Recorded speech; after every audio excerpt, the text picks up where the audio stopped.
चलिए, kinetic theory of gas textual exercise question number 6. Estimate the total number of air molecules inclusive of oxygen, nitrogen, water vapor and other constituent in room of capacity 25 meter cube at a temperature of 27 degrees Celsius and 1 atmospheric pressure. n की value हमें ढूंढनी है. Formula लिखिए PV is equal to nRT.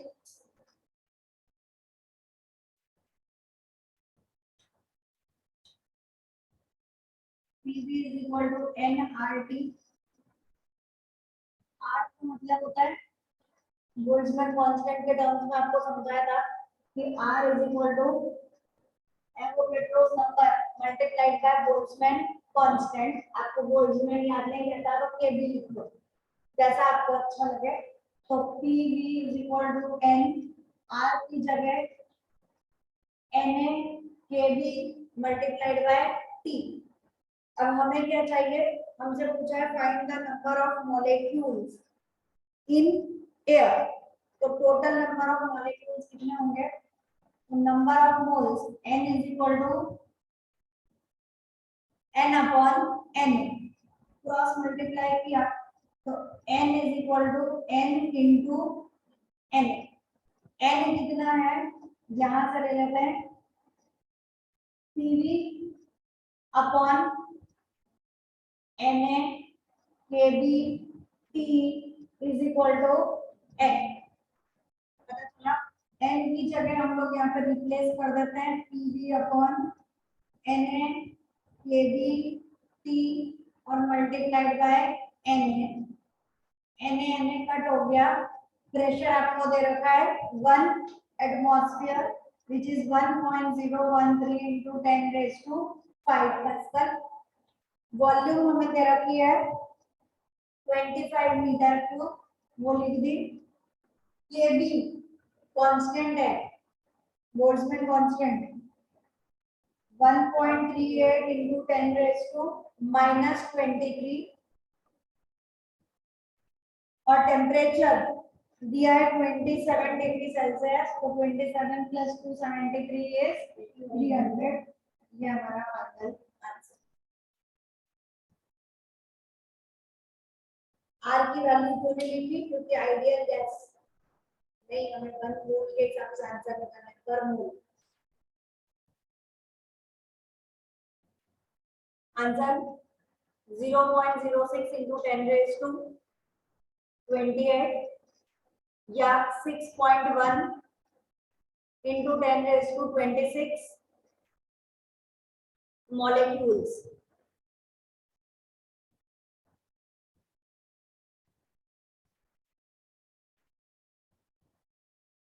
Next, question number 7.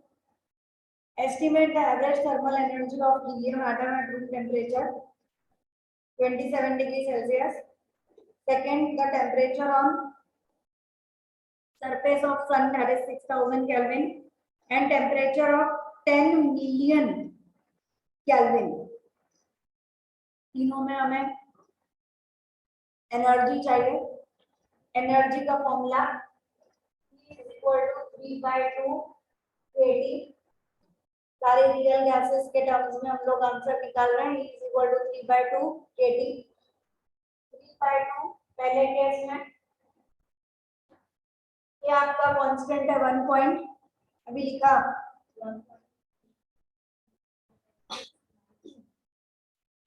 पहले case में temperature दे रखा है 27 degree, यानी यहाँ पर आ जाएगा 300. सेकेंड केस में हमें टेम्परेचर दे रखा है 6000 केल्विन, ये आपका सेकेंड आंसर. और थर्ड केस में दे रखा है 10 मिलियन. 10 मिलियन मतलब 10 into 10 raised to 6. तो ये फर्स्ट का आंसर है, सेकेंड का, ये थर्ड का. आगे का कॉमन है भाई ना, 3/2 के 3/2 के, हमें ये तो बताया ही. First answer 6.21 into 10 raised to -21 joule. Second का 1.24 into 10 raised to -19 joule.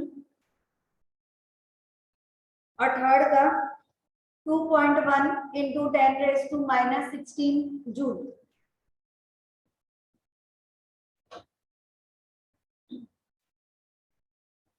Next question. Three vessels of equal capacity have gases at the same temperature and pressure. The first vessel contains neon, Ne, monoatomic gas. The second contains chlorine, it is Cl2, diatomic gas. And the third one is uranium hexafluoride, polyatomic. Hexa मतलब 6 हो गया, तो 6 और 1 7 बहुत ज्यादा number हो गया हमारे पास. It is polyatomic. Do the vessels contain equal number of gases? Sorry, equal number of respective molecules? तो आंसर लिखिए yes. According to Avogadro's hypothesis या Avogadro's law, at same temperature and pressure,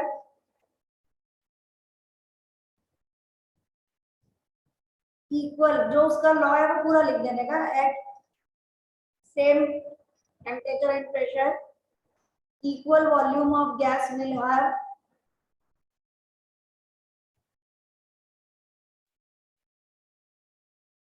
equal number of molecules.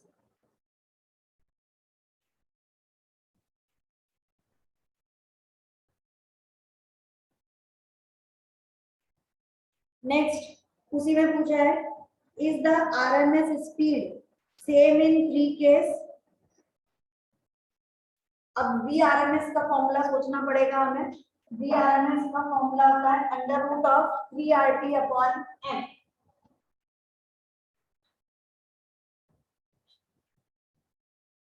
Three constant, R constant, T constant. क्या constant नहीं है?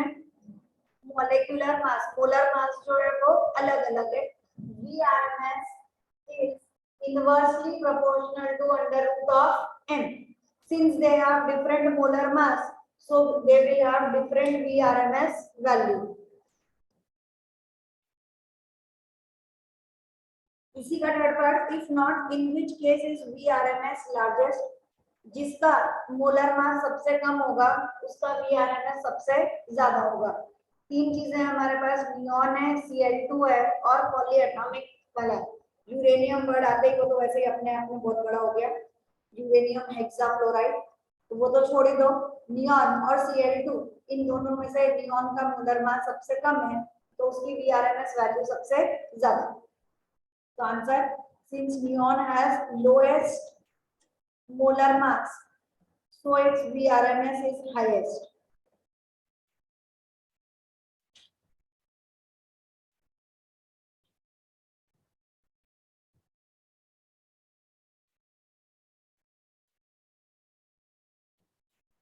Next, question number 9. At what temperature is the root mean square speed of an atom in argon gas cylinder equal to the RMS speed of the helium gas atom? VRMS चाहिए. VRMS का formula 3RT, अभी लिखा करना है. VRMS is equal to 3RT upon M पूरे का under. तो VRMS अगर टेम्परेचर अलग अलग है, क्या वर्ड दिया है? In an argon gas cylinder equal to the RMS speed of helium gas at 20 degree. अलग अलग हमें टेम्परेचर दे रखे हैं, तो 3 दोनों के पास होगा, R दोनों के पास होगा. क्या चेंज हो रहा है? तो इसको VRMS को V1 लिख देते हैं, छोटा पड़ेगा.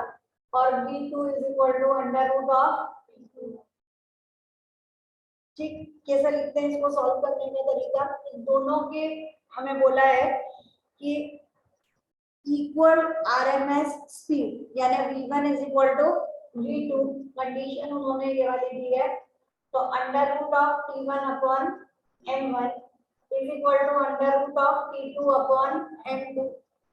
किसी की इच्छा हो कि मैम हम क्यों 3RT भी छोड़ें तो आप लिखो, कोई मना ही नहीं है. 3RT1 3RT2 दोनों तरफ अंडर रूट है, squaring on both the sides, दोनों के अंडर रूट गायब हो जाएंगे.